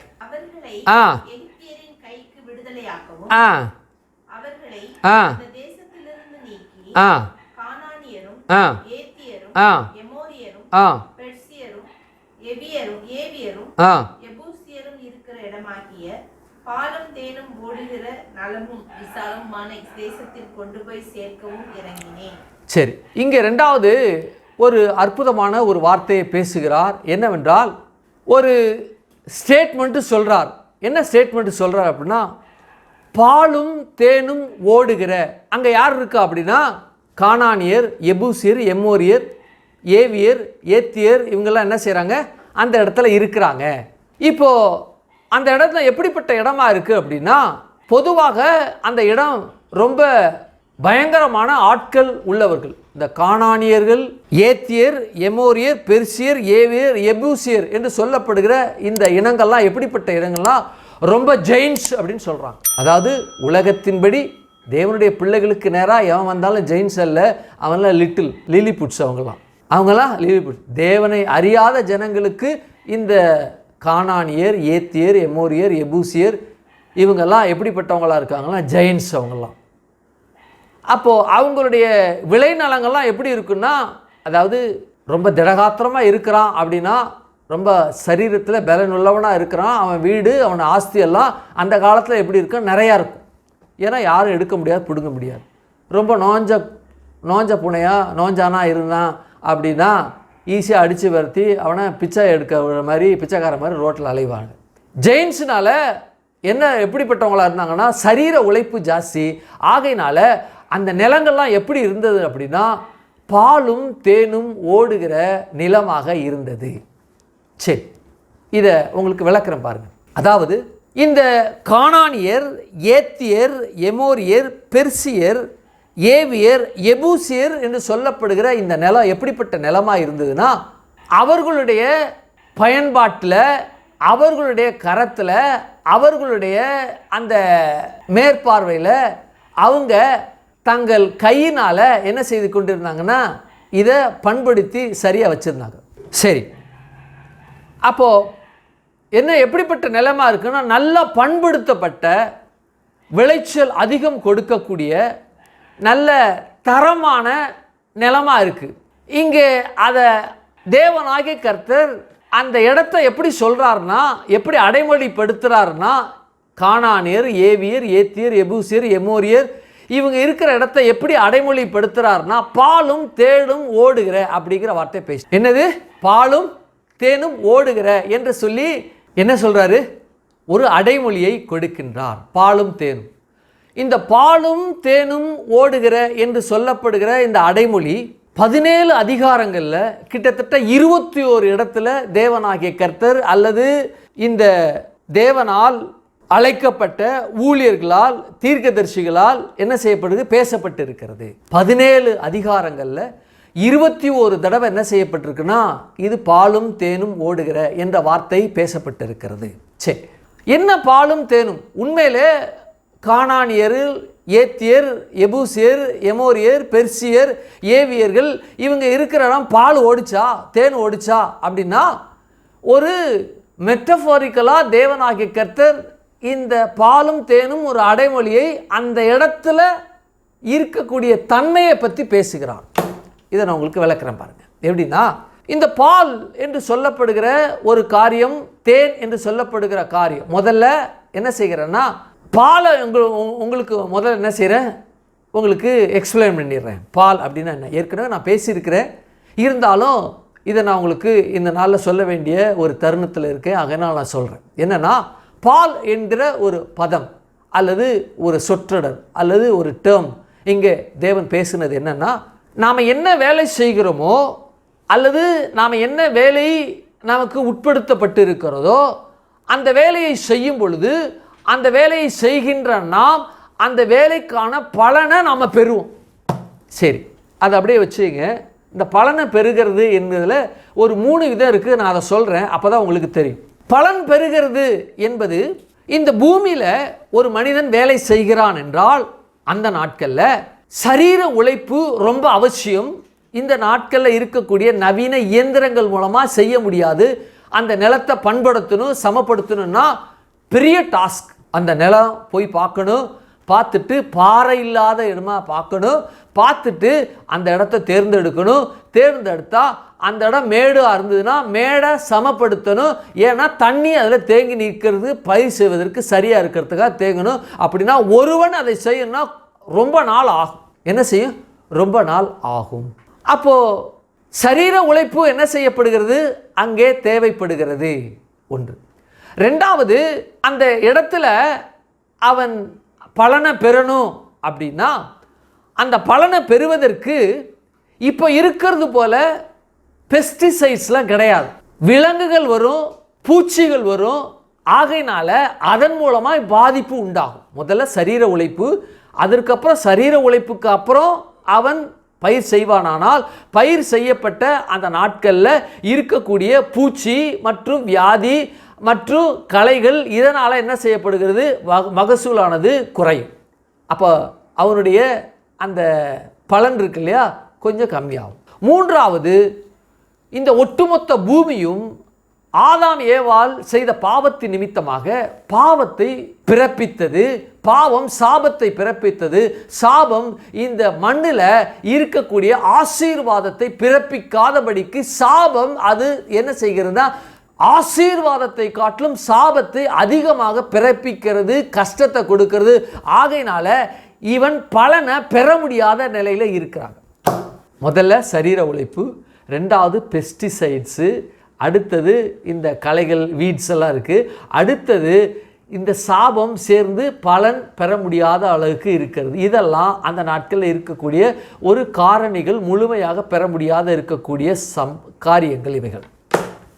சரி, இப்போ இந்த பலன் என்று சொல்லப்படும் பொழுது ஒரு விவசாயம் செய்கிறாங்க. அல்லது மாடு வைத்திருக்கிறாங்க. காயின் ஆபேலை எடுத்துக்கொண்டோன்னா, காயின் என்ன செய்தான்? வயல்வெளியில் அவன் பயிர் செய்கிறவனாக இருந்தான். ஆபேல் என்ன செய்கிறான்? ஆடு மாடு மேய்த்து அதனுடைய பலனை அனுபவிக்கின்றவன் அப்படியா இருந்தான் இல்லையா? ஆடு மாடுனா குட்டி சரியாக போடணும், அந்த குட்டி நல்லா இருக்கணும், நோய்வாய்ப்படாமல் இருக்கணும், அதை மேய்க்கணும் கஷ்டம். ரெண்டாவது குட்டி போடணும், அது நல்ல நோய்வாய்ப்படாமல் இருக்கணும். மூன்றாவது நோய்வாய்ப்படாமல் இருக்கணும். அடுத்தது விலங்குகள்கிட்டருந்து அதை தப்புவிக்கணும். மூன்றாவது அதே சாபம் இந்த ஆடு பெருகாதபடிக்கு நோய்களை பிறப்பித்து அநேக மரிக்கும், கொள்ளை நோய்கள்னால மரிக்கும் இருக்கிறனால இந்த சாபமும் வேலை செய்யுது. அப்போது வயல்லையும் அப்படிப்பட்ட நிலைமை, மிருக ஜீவன்களையும் அப்படிப்பட்ட நிலைமை அந்த நாட்களில் இருந்துச்சு. ஏன்னா அந்த நாட்களில் மருந்தோ பெஸ்டிசைடோ விலங்குகளுக்கு மருந்தோ அல்லது நோய்களை காக்கக்கூடிய அந்த நவீன காரியங்களோ மருந்துகளோ கிடையாது. ஆகையினால அப்படிப்பட்ட நிலை இருந்துச்சு. சரி, இப்போது ஆடாக இருக்கட்டும், நிலமாக இருக்கட்டும், பலன் என்று வரும்பொழுது அந்த பலன் கொடுக்க முடியாதபடிக்கு அநேக காரியங்கள் அந்த நாட்களில் இருந்துச்சு. இப்போது ஒரு மனுஷன் இருக்கிறான், இப்போ நானே இருக்கிறேன், எனக்கு 2 பிள்ளைங்க இருக்கிறாங்க, மனைவி இருக்காங்க. இந்த சென்னை பட்டணத்தை விட்டுட்டு நான் ஏதோ ஒரு இனம் புரியாத ஒரு இடத்துக்கு போய் அந்த இடத்துல ஒரு நிலத்தை தேர்ந்தெடுத்து நான் பண்ணுறேன்னா என்னால் முடியுமா? உடனே முடியுமா? முடியாது. ஒரு ஃபோன் எடுத்து ஒரு ஜேசிபியை வர வச்சு அப்படின்னா அழகாக என்ன செய்வாங்க? ஜேசிபியை கல்லெல்லாம் தனியாக எடுத்து போட்டுட்டு அதை சலித்து சமப்படுத்தி கொடுத்துட்டு காலையில் வந்தாங்கன்னா சாயந்தரத்தில் முடிச்சு கொடுப்பாங்க. அப்படி இல்லாத நிலைன்னு வச்சுக்கோமே, முடியுமா? அப்படின்னா கிட்டத்தட்ட 4, 5, 6 மாதங்கள் கூட ஆகலாம். என்னுடைய சரீர உழைப்பு ரொம்ப அவசியம். இதுபோல் எல்லாவற்றிற்கும் இந்த சரீர உழைப்பும் அந்த பாதுகாத்தலும் இந்த பாவத்தின் மேல் சாபம் பிறப்பித்து கொண்டிருக்கின்ற அந்த எல்லா காரியமும் மேல் வர முடியாத இருக்கக்கூடிய எல்லா காரியத்தையும் நான் வென்று வரணும். அப்போ தான் பலன் எனக்கு கிடைக்கும். ஆகையினால இந்த பலன் எனக்கு என்ன செய்யாது? கிடைக்காது. எதை பற்றி பேசிகிட்டு இருக்கிறோம்? பாலை பற்றி பேசிகிட்டு இருக்கிறோம். அப்போது சரீர உழைப்பு பயிர் வகையாக இருந்தால், மாடாக இருந்தாலும் அதை பாதுகாக்கணும், நோய்வாய் வராமல். சாபம் பிறப்பிக்கப்படுதலிலிருந்து நான் வெல்லப்பட வேண்டும். இந்த 3 காரியம் அதில் இருக்குது. இதுதான் ஒரு மனுஷன் இந்த பூமியில் கையின் பிரயாசத்தை சாப்பிடுகிற காரியம். இது பலன் நல்லா கிடைக்கப்பட வேண்டும், நல்லா வர வேண்டும், நன்றாக வர வேண்டும் அவனுக்கு. அப்போ என்னால் செய்ய முடியாது, என்னால் பெற்றுக்கொள்ள முடியாது என்று ஒரு நிலை இருக்கும். இதை அப்படியே வச்சுங்க. நான் ஒரு விளக்கத்தை வரலாற்று வேதாகம வல்லுநர்கள் என்ன பேசுகிறாங்கன்னு நான் சொல்லிடுறேன். ஆபிரகாம் என்ன செய்தார் என்றால், தேவன் அவரை தேர்ந்தெடுத்தார். நீ நிற்கிற இந்த இடத்த நான் உனக்கு கொடுக்கிறேன். வானத்தை அண்ணாந்து பாரு, நட்சத்திரம் எவ்வளோ இருக்கோ அவ்வளவாய் பெருகியிருப்பாங்க. கடற்கரை மணலத்தனையாய் உன்னுடைய சந்ததி அவ்வளவாய் இருக்கும். என்ன கூடுமானால் அது உன்னுடைய சந்ததியை என்ன கூடும் என்ற அளவுக்கு அது இருக்கும் என்று சொன்னார். நீ கிழக்கு மேற்கு வடக்கு தெற்கு எவ்வளவு நடப்பியோ அந்த இடத்த நான் உனக்கு கொடுக்கிறேன் அப்படின்னு சொன்னார். சொன்னாரா? சொன்னார். அப்போ சொன்ன அந்த இடம் ஆபிரகாமுக்கு, ஈசாக்குக்கு, யாக்கோபுக்கு சொன்ன இடம் எப்படிப்பட்ட இடமா இருந்ததுன்னா, கல் இருந்துச்சு, முள் இருந்துச்சு, பயிர் செய்ய முடியாத ஏதுவில்லாத இடமா இருந்தது என்று சொல்றாங்க. இப்போ ஆண்டவர் சொன்னாரு, உனக்கு இந்த கானான் தேசத்தை நான் உனக்கு தர்றேன். ஆபிரகாமுக்கு, ஈசாக்கு, யாக்கோபுக்கு தேவன் சொல்லிட்டார். அப்படின்னா தேவன் எப்படிப்பட்ட தேவன்னா, எதை கொடுத்தாலும் நலமும் உச்சிதமும் சிறந்ததும் அருமையானதுமாய் கொடுக்கிற தேவன். அதுதான் அவருடைய வழக்கம், அதுதான் அவருடைய வழக்கம். ஆகையினால தேவன் எந்த இடத்த வாக்கு பண்ணினாரோ அந்த இடத்துல கானானியர், ஏத்தியர், எபூசியர், எம்மோரியர், கிர்காசியர், ஏவியர் இவங்களெல்லாம் அந்த இடத்துல என்ன செய்த வர வச்சு அந்த இடத்த பண்படுத்த வச்சார்கள். ஆமே. நாம் இப்போ என்ன செய்கிறோம்? ஒரு வீட்டில் இருக்கிறோம். அந்த வீடு இடத்துல இருந்து அப்பார்ட்மெண்ட்ஸில் இருக்கிறோம். ஒரு தனியாக ஒரு இடம் நாம் வீடு கட்டி நாம் அங்கே போகிறோம் அப்படின்னா, ஒரு இடம் வாங்க போகிறோம் அப்படின்னா, நாம் நாளைக்கு அந்த அப்பார்ட்மெண்ட்ஸ் இந்த வீட்டை காலி பண்ணிவிட்டு சரி வாங்க நாம் வீடை காலி பண்ணிவிடுவோம் அப்படின்னா குழந்தைங்களும் பிள்ளைங்களும் கேட்பேன், எங்கே போகிறோம் அப்படின்னு கேட்பேன். நமக்கு தேவன் வீடை கொடுக்க போகிறாரு, ஆகவே நாம் அந்த வீட்டுக்கு போகிறோம், எல்லாம் காலி பண்ணுங்க அப்படின்னு சொல்லிட்டு மூட்டை கட்டிட்டு நம்ம நிற்போமா? நிற்க மாட்டோம். என்ன செய்வோம்? முதல்ல அந்த இடத்த வாங்குவோம். அந்த இடத்த வாங்கிட்டு அந்த இடத்துல நிறைய பேர் வர்றாங்களான்னு பார்ப்போம், வெயிட் பண்ணுவோம். வந்த பிறகு அந்த இடத்துல கட்டுவதற்கு பிளான் போடுவோம். பிளான் பண்ணிட்டு அந்த வீட்டை கட்டுவோம். கட்டி முடித்த பிறகு போவோம். ஏன்னா இந்த இடத்துலேருந்து நான் இன்னொரு இடத்துக்கு போகும் பொழுது நான் இந்த இடத்துல இருப்பதை காட்டிலும் விசாலமும் நன்மையும் அழகும் பூரணமும் இருக்கக்கூடிய வீட்டுக்குள்ளே தான் நான் போக போகிறேன். தவிர நான் எங்கே போகிறேன்னு தெரியாது, எல்லா திங்ஸையும் எடுத்துக்கொள்ளுங்க, நாம் எங்கேயாவது வாங்குவோம், வாங்கி கொஞ்ச நாள் கழித்து நம்ம வீட்டை கட்டுவோம், ஆகையினால அது வரைக்கும் நாம் வீட்டிலேருந்து இந்த வீட்டை காலி பண்ணி போவோன்னு ஒருபோதும் பைத்தியம் கூட போகாது. அப்போ தேவன் என்ன செய்கிறார்னா, ஆபிரகாமுக்கு, ஈசாக்குக்கு, யாக்கோபுக்கு அவர் வாக்கு பண்ணின அந்த இடத்துக்கு போகிறதுக்கு அந்த இடத்துல இந்த கானானியர், ஏவியர், எபூசியர், எமோரியர், கிர்காசியர் என்று இருக்கக்கூடிய இந்த ஜனங்களை வைத்து அங்கு நிலத்தை பண்படுத்துகிறாருங்க. அந்த நிலத்தை என்ன செய்கிறார்? பண்படுத்துகிறார். மேடாக இருந்திருக்கலாம், கல்லாக இருந்திருக்கலாம், சிறு சிறு பாறைகளாக இருந்திருக்கலாம், நிறையா மரங்களாக இருக்கலாம், தேவையில்லாத மரங்களாக இருந்திருக்கலாம், தண்ணி பாயாத இடங்களாக இருக்கலாம். தண்ணி பாய்ச்சு வெட்டாத கிணறு இருக்கு, வெட்டி இவங்க போகும்போது எப்படி இருக்கணும் அப்படின்னா நல்லதாக இருக்கணும் இல்லையா? அந்த இடத்துல போயிட்டு இவங்க என்ன செய்யணும் அப்படின்னா, கால் மேலே கால் போட்டுக்கிட்டு லேப்டாப்பில் அப்படியே பார்த்துக்கிட்டு விளாண்டுக்கிட்டு அப்படியே ஈன்னு பல்ல காய்ச்சிக்கிட்டு அப்படியே இருக்குது அப்படியா? இல்லை, அந்த இடத்துக்கு போய் என்ன செய்யணும்? வேலை செய்யணும். வேலை செய்வதற்கு சரீர உழைப்பு தேவை. நான் எதுக்காக வேலை செய்கிறேனோ அந்த வேலை செய்கிற அந்த பயிராகட்டும் விலங்காகட்டும் அதை பாதுகாக்கணும். இன்னொன்று, இந்த பூமி பிறப்பிக்கின்ற சாபத்திற்கு மேலே நான் வரணும் என்கிற இந்த 3 காரியம் அந்த இடத்துல இருக்குதா? ஆமாம் இருக்கு. அப்போது பால் என்று சொல்லப்படுகிற அந்த காரியம் என்னுடைய சரீர உழைப்பு நான் போட வேண்டியதாக இருக்கிறது. அப்போது போட வேணும்னா அதை பண்படுத்தப்பட்ட நிலையில் இருக்கக்கூடிய நிலையில் நான் போகும்பொழுது நான் சரீர உழைப்பை நான் போடும்போது ரொம்ப ஈஸியாக இருக்கும். கஷ்டப்பட்டு நான் வேலை செய்யக்கூடாது. தேவன் பாருங்க, ஆபிரகாம், ஈசாக்கு, யாக்கோபு அவருடைய சந்ததியை எகிப்தில் கொஞ்ச நாள் வச்சு என்ன செய்கிறான்னா, இன்குபேட்டரில் வச்சு அவங்கள இந்த கானான் தேசத்தை சுதந்திரிப்பதற்காக அங்கே என்ன செய்கிறா? மோல்டு பண்ணுறார். குழந்தைய வளர்க்குற மாதிரி எகிப்து தேசத்தில் வளர்க்குறார். இவனுடைய ஆபிரகாமுடைய போராத காலம், ஆபிரகாமுடைய திமிர்னால தூங்கி தொலைஞ்சிட்டான். ஆகையினால என்ன செய்தது? தீட்டுப்பட்டது. ஆகையினால 400 வருஷம் ஆக வேண்டியது ஆயிடுச்சு. இல்லாட்டினா எகிப்திலே அவங்க நல்ல நிலையில் இருந்திருப்பாங்க. எகிப்திலே நல்ல நிலையில் இருந்திருப்பாங்க. அது அப்படியே இருக்கட்டும். அப்போது இந்த ஜனங்கள் எகிப்தில் இன்குபேட்டரில் என்ன செய்கிறாங்க? அங்கே இருக்கிறாங்க. அவர் பேசிட்டாரு. ஆபிரகாம், ஈசாக்கு, யாக்கோபிட்ட இந்த கானான் தேசத்தை இந்த ஏவியர் இருக்கிற, கிர்காசியர் இருக்கிற, எபூசியர் இருக்கிற பெர்சியர் இடத்திற்கு அவர் கொண்டு வரணும். அவங்கள்ட்ட தானே பேசுகிறேன், இவங்களுக்கு என்ன தெரியும் அப்படின்னு இல்லை. என்ன செய்கிறாரு? அங்கே கொண்டு வருகிறார். அவர்களை அங்கே கொண்டு வரணும். அப்போ கொண்டு வந்த பிறகு அவங்க கஷ்டப்பட்டு செஞ்சாங்க. ஆனால் இவங்க ஈஸியாக செய்யணும்.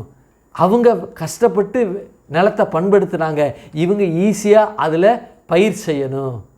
அவங்க கஷ்டப்பட்டு களைகள்லாம் அவங்க நீக்கி மரங்கள், சிறு சிறு குறுமரங்கள், குறு செடிகள், தேவையில்லாத செடிகள்லாம் இது பண்ணணும். இவங்க போயிட்டு சின்ன சின்ன களையை பிடிங்கினா போதும். அந்த நிலையில் பால் அவங்க போன உடனே கையின் பிரயாசத்தை சாப்பிடணுங்க. லிட்டரலாக சொல்லணும்னா, நான் போகிறேன், வேலை செய்கிறேன், எனக்கு சம்பளம். நான் போகிறேன், வேலை செய்வதற்கான வேலையை நானே உருவாக்குறேன்.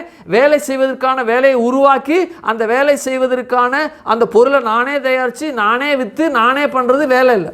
ஏன்னா வேலைக்குன்னு போயிட்டு அதை நான் வேலையை செய்துட்டு ஒரு பொருளாக அதை உருவாக்கி அந்த பொருளை சந்தைப்படுத்தி விற்றுட்டு அதை காசு எடுத்துட்டு என் வீட்டுக்கு என்ன தேவையோ அதை மறுபடியும் காசை பொருளாக மாற்றி நான் வீட்டுக்கு என்ன தேவையோ கொண்டு வரணும். நான் இப்போ போகிறேன், வேலை செய்கிறேன். வேலை செஞ்சவொடனே எவன் விற்கிறான் விற்கலை, எது பண்ணுறான் பண்ணல போகட்டும், அதெல்லாம் எனக்கு தேவையில்லை. நான் வேலை செய்கிறேன், காசு கொடு, வீட்டுக்கு போகிறேன், முடிஞ்சிடுச்சு. இப்படி தான் தேவன் என்ன செய்தார்? இந்த ஜெயின்ஸை வச்சு கானானியர், எபூசியர், ஏவியர், எமோரியர் இவங்களை வச்சு என்ன செய்கிறான்? அங்கே காரியத்தை பயன்படுத்தா. இது பால், இதுதான் பால். என் கையின் பிரயாசத்தை நான் செய்யணும். எனக்கு பாக்கியமும் நன்மையும் உண்டாயிருக்கணும். அப்போ பாக்கியமும் நன்மையும் உண்டாயிருக்க நான் கஷ்டப்பட்டு செய்யக்கூடாது, ஆனால் செய்யணும், ஆனால் சுலபமாக செய்யணும். இதுதான் தேவன் வைத்திருக்கிற பால். ஒரு மாடு இருக்குன்னு வச்சுக்கோமே, நேராக போனான்னா மாடு பால் கொடு அப்படின்னா இந்தாங்க கறந்துங்க அப்படின்னா நிற்கும்? இல்லை. மாடு இருக்குன்னா, கன்றுக்குட்டி இருக்குன்னா அந்த கன்றுக்குட்டி என்ன செய்யணும்? மேய்க்கணும், அதை பராமரிக்கணும், அதை நோய் வாயிலிருந்து பாதுகாக்கணும், அதை போஷிக்கணும், அதுக்கு தண்ணி காமிக்கணும், அதை குளிக்க வைக்கணும், உண்ணி கிண்ணி வந்துச்சுன்னா அதை எடுத்து போடணும், அதை பாதுகாக்கணும், அது மறுபடியும் பெருசான பிறகு குட்டி போடணும். அது வரைக்கும் என்ன செய்யணும்? பொறுமையாக இருந்து பார்த்து என்ன செய்யணும்னா இவங்க பாலை என்ன செய்யணும்னா கறந்து அது குட்டி போடும் பொழுது பாலை இவங்க கறக்கணும். அப்போ இதெல்லாம் என்னென்ன இவங்க செய்கிற கையின் வேலை செய்கிறது. மாடை செய்ய முடியுமா? செய்ய முடியாது. இன்னொருத்த மாட்டில் போய் பாலை கறக்க முடியுமா? கையை வெட்டி விடுவானுங்க. அப்போ இவ்வளவு வேலை இவர்கள் செய்ய வேண்டியது இருக்குது. தேவன் பட்சத்தில் நிலத்தை அங்கே இருக்கக்கூடிய விளைச்சலுடைய தன்மையை மாடுகள்லாம் செழிப்பாய் வருவதற்கான எல்லா பயிர் வகைகளும் அவர்கள் சுலபமாய் நட்டு இவர்களுக்கு கொடுக்கத்தக்கதாக பலனை கொடுக்கத்தக்கதாக தேவன் அவர்களை அங்கே வச்சுட்டாரு. இவங்க போய் சுலபமாக எல்லாம் செய்யணும், அது பால். ஆனால் தங்கள் கையின் பிரயாசத்தை சாப்பிடுவது என்பது கஷ்டம் இல்லாமல் சாப்பிடுவதுதான் பால். ரெண்டாவது தேன் அப்படிங்கிறார். தேன் அப்படின்னா என்னன்னா நமக்கு தெரியும். எத்தனை பேருக்கு தேன் தெரியும்? கையை வரத்துக்க பார்க்கலாம். தேன்னா எத்தனை பேருக்கு தெரியும்? நல்லா தெரியும் இல்லையா? அப்போ தேன் அப்படின்னா எனக்கு தேன் வேணும் அப்படின்னா ஒரு அறிவியல் அறிஞர்லாம் சொல்கிறாங்க, ஒரு சொட்டு தேன் வருவதற்கு கிட்டத்தட்ட 3000 மலர்களை தேனி நாடுகிறது அப்படின்னு சொல்கிறாங்க. அவங்க போய் இவங்க தேனி போன இடத்துல இவங்களும் பறந்து போய் பார்த்தாங்களா அப்படின்னா எனக்கு தெரியாது. ஏன்னா சொல்கிறத நான் சொல்கிறேன். தேனி பறக்கும்போது இவங்களும் பின்னாடி சர்றன்னு அப்படியே பறந்து போய் அந்த பூவில் தேன் எடுக்கும்போது இவங்களும் எடு அப்படின்னு இவங்களும் லிட்ரு வச்சு எம்எல் வச்சு அவங்க கணக்கு பண்ணாங்களா அப்படின்னு அவங்க சொன்னதை சொல்கிறேன். ஒரு சொட்டு தேன் எடுப்பதற்கு கிட்டத்தட்ட 3000 மலர்களை தேனி நாடுகிறது அப்படிங்கிறாங்க. இப்போது தேன் எனக்கு வேணும் அப்படின்னா நானும் ஒரு 4000 பூவில் போய் இன்ஜெக்ஷனில், இந்த இன்ஜெக்ஷன்லாம் பெருசாக இருக்கும், சிலர் இந்த சுகருக்காக இன்ஜெக்ஷன் போடுவாங்கள்ல, ரொம்ப சின்னதாக முடி அளவுக்கு நீடில் இருக்கும். அந்த நீடில் நீளமாக வாங்கிட்டு எல்லா பூலேருந்து அப்படியே எடுத்துக்கிட்டு வந்து ஒரு சொட்டு, அப்பாடா ஒரு சொட்டு ஆகிடுச்சுடா, இந்த ஒரு சொட்டு இதுக்கு நாக்கு தள்ளுதுடா எப்பாடா அப்படின்னு சொல்லிட்டு ஒரு சொட்டு, இன்னும் 1 லிட்டர்னால் எத்தனை சொட்டு எடுக்கணுமோ தெரியலையடா, வாழ்நாள் முழுவதும் பூலையே உறிஞ்சிக்கிட்டே இருக்க வேண்டியதுதான். என்னது? அப்போது வாழ்நாள் முழுவதும் என்ன செய்யணும்? எடுத்துக்கிட்டே இருக்க வேண்டியதுதான். 1 லிட்டர் தேனுக்கு எனக்கு தேன் வேணும் அப்படின்னா நான் போய் எடுக்க முடியுமா? எடுக்க முடியாது. எனக்கு வேண்டுவதை தேவன் ஒரு பூச்சி இனத்தின் மூலமாக ஒரு வண்டை தேவன் தேர்ந்தெடுத்து எல்லா இடத்துக்கும் போய் தேனை எல்லா மலருக்கும் அவன் போக தேவையில்லை, நீ போய் எடுத்துட்டு வந்து அவனுக்காக வை, அவன் திங்கணும் அப்படிங்கிறார். ஆமே. பாலுங்கிறது உன் கையின் பிரயாசத்தை சாப்பிடுவாய், சங்கீதம் 128:2. தேனுங்கிறது நான் போய் தேவையில்லை, நான் போய் இது பண்ண தேவையில்லை, எனக்காக அது பண்ணி வச்சிருக்கு. நான் போய் பார்த்தா அதோ தேன் கூடு இருக்கு, எஸ், கல்லை விட்டேறி இல்லாட்டினா ஒரு புகையை போடு, தேனியை விரட்டு, தேனீக்களை விரட்டு, அந்த தேன் அடைய எடுத்துக்கோ. நான் போய் செய்ய வேண்டியதில்லை, எனக்காக செஞ்சிட்டார் அப்படின்னா சொல்லப்பட்டிருக்கு. உபாகமம் 6:11 நீ நடாத, நீ வெட்டாத, நீ கட்டாத என்று சொல்லப்படுகிற. நடாதனா நான் நடலை, நாற்று எனக்காக வச்சிருக்காங்க, நான் போய் சாப்பிட போகிறேன். நான் வீடு கட்டி போகணும் இல்லை, எனக்காக வீடு கட்டி வச்சுருக்கான், நான் துரத்திட்டு அங்கே போய் உட்காந்துக்க போகிறேன். நான் போய் என் விவசாயத்திற்காக கிணறு மாங்குன்னு நான் என்ன செய்ய தேவையில்லை, தோண்ட தேவையில்லை, எனக்காக தோண்டி வச்சிருக்காயா. இதுதான் பால், இதுதான் தேன். எனக்காக ஒருவன் செய்து முடித்து வைத்திருக்கிறான், நான் அதை போய் சுதந்திரித்து போகிறேன் என்கிற அந்த காரியம்தான் தேன். அதைத்தான் சொல்றாரு பாலும் தேனும் என்று சொல்லு. ஆமென். ரட்சிக்கப்படாத அல்லது இரத்தம் கழுவப்படாத நிலையில் இருக்கக்கூடிய இந்த இஸ்ரவேல் ஜனங்கள் பாலும் தேனும் ஓடுகிற அந்த நலமும் விசாலமுமான அந்த தேசத்தை நான் கொடுப்பேன் என்று தேவன் சொல்லியிருக்கிறார் என்றால், ரட்சிக்கப்பட்ட எனக்குள்ள, இரத்தத்தினால கழுவப்பட்ட எனக்குள்ள பாலும் தேனும் நான் ஒவ்வொரு நாளும் அனுபவிப்பேன், சாப்பிடுவேன். இதுதான் எனக்கு குறித்த தேவன் அன்புல வைத்திருக்கக்கூடிய இந்த பாலும் தேனும். ஆமென்.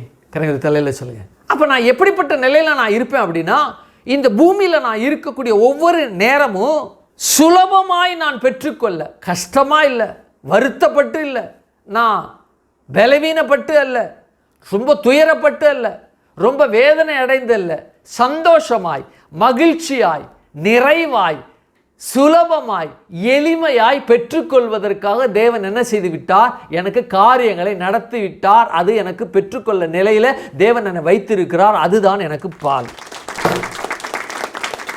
ஆமே. இதே ரத்தம் தான்.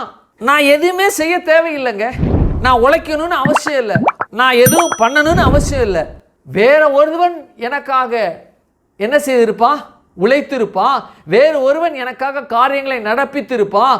கர்த்தர் சொன்னாரு, இந்தாங்க சகோதரனே, இந்தாங்க சகோதரி, உங்களுக்கு இந்தாங்க தேவன் கொடுக்க சொன்னாரு என்று சொல்லி பொருளாகவோ அல்லது பணமாகவோ அவனுடைய வேலை நிமித்தமாக கிடைக்கப்பட்ட அந்த பணத்தை அவன் வேலை செய்கிறான், நான் செய்யாமல் எனக்கு கிடைக்கும். அதுதான் எனக்கு தேன். இது எனக்கு தேவன் கொடுக்கப்பட்ட ஆசீர்வாதத்தில் மிக உச்சிதமான ஆசீர்வாதம் என்னவென்றால், இரத்தம் கழுவுதல் மூலமாக பாலும் தேனும் கல்வாரி சிலுவையிலே எனக்கு தேவனாகிய கர்த்தர் எனக்கு பெற்று வைத்து விட்டார். அதை நான் சுதந்திரிப்பதற்காக இந்த பூமியில் வாழ்கிறேன். அப்படிப்பட்ட நிலையில் தான் அன்பானது ஒவ்வொரு நாளும் நமக்குள்ள பயணித்து கொண்டிருக்கிறது. இதுதாங்க எனக்கு இருக்கு. இதைத்தான் நான் பெற்றிருக்கிறேன், இதைத்தான் நான் அடைந்திருக்கிறேன், இதைத்தான் எனக்குள்ள தேவன் வைத்திருக்கிறார். அப்போ கானானியர், ஏத்தியர், எமோரியர், பெர்சியர், ஏவியர், எபூசியர் இவங்கெல்லாம் உலகத்தின்பால் இருக்கக்கூடிய ஜனங்கள் தான். இவங்கன்னு இனப்படுத்தி சொல்ல வேண்டாம். இவங்கெல்லாம் இயேசுவை அறியாத எல்லா ஜனங்களும் கானானியர்கள் தான். இயேசுவை அறியாத எல்லா ஜனங்களும் ஏத்தியர் தான். இயேசுவை அறியாத ஜனங்கள் யாரும் எமோரியர், பெர்சியர், ஏவியர், எபூசியர் தான். இவர்கள் எனக்காக வேலை செய்து கொண்டு இருக்கிறாங்க. இவைகளை நான் பெற்றுக்கொள்வதற்கு ஆமே. அப்போ இந்த பூமியில் நான் கஷ்டத்தோடு வாழணும், நான் பிரச்சனையோடு வாழணும், நான் வருத்தப்பட்டு வாழணும் என்கிற நிலைமையில் இரத்தம் கழுவுதலுக்குள்ள நாம் இல்லை இல்லை இல்லை. இதுதான் நிதர்சனமான உண்மை. இதுதான் நிதர்சனமான உண்மை. அன்பு இதை கொடுத்து விட்டது. பரிபூர்ண அன்பு இதை நமக்கு பெற்று கொடுத்து விட்டது. நாம் அடைந்து இருக்கிறோம். நாம் அதை அனுபவிக்க தேவன் விருப்பம் உள்ளவளாக, வாஞ்சை உள்ளவளாக, நாம நல்லா இருக்கணும்னு நாம் நினைக்கிறத காட்டிலும் அதிகமாக நினைக்கிறார். நாம் சுகமாக இருக்கணும் என்று நாம் அதிகமாக நினைக்கிறத காட்டிலும் நாம் சுகமாக இருக்க வேண்டும் என்று சொல்லி அதிகமாக அவர் நினைக்கிறார். நாம் எதையும் பெற்றுக்கொள்ளத்தக்க, எதையும் வாங்கத்தக்க அந்த நிலையில் நாம் இருக்க முடியாதா இல்லையா என்று ஏங்கி கொண்டு இருக்கிறோம். அந்த நிலையில் நாம் இருக்கிறோம், அந்த நிலையில் நாம் இருப்போம் என்றால் நம்மை காட்டிலும் அதிகமாக நாம் அப்படி இருக்க வேண்டும் என்று சொல்லி அவர் நினைக்கிறார். இதுதாங்க அற்புதம். இந்த அற்புதம் எதுனா, அன்புக்குள்ள, பரிபூர்ண அன்புக்குள்ள அது இருக்கு. அந்த பரிபூர்ண அன்பு இருக்கிறதுனால தான் பாலும் தேனும் ஓடுகிற அந்த வார்த்தையை பேச முடியும். பரிபூர்ண அன்பு இஸ்ரவேல் ஜனத்தின் மேல அல்லது ரட்சிக்கப்பட்டு ஆவிக்குரிய இஸ்ரவேலராக இருக்கிற நம்ம மேல தேவன் இப்படிப்பட்ட அன்பு தான் நமக்குள்ள பயணிக்கிறது. அப்படிப்பட்ட நிலையில் தான் தேவன் பேசி இருக்கிறார். அப்படிப்பட்ட நிலையில் தான் நமக்கு வைத்து இருக்கிறார். அப்படிப்பட்ட நிலையில் தான் நாம் வைக்கப்பட்டு இருக்கிறோம் கல்வாரி சிலுவையின் அன்புக்குள்ள. இது எவ்வளவு பயங்கரமான ஒரு காரியம் பாருங்க. இப்படிப்பட்ட காரியத்தை தான் நம்ம என்ன செய்கிறோம்னா ஒவ்வொரு நாளும் அனுபவிக்க, அன்பை அனுபவிக்க. அன்புனா பாதுகாப்பு, பலன், தேவைன்னா என்ன தம்பி கூப்பிட்டிய என்ன சொல்லு, இல்லை,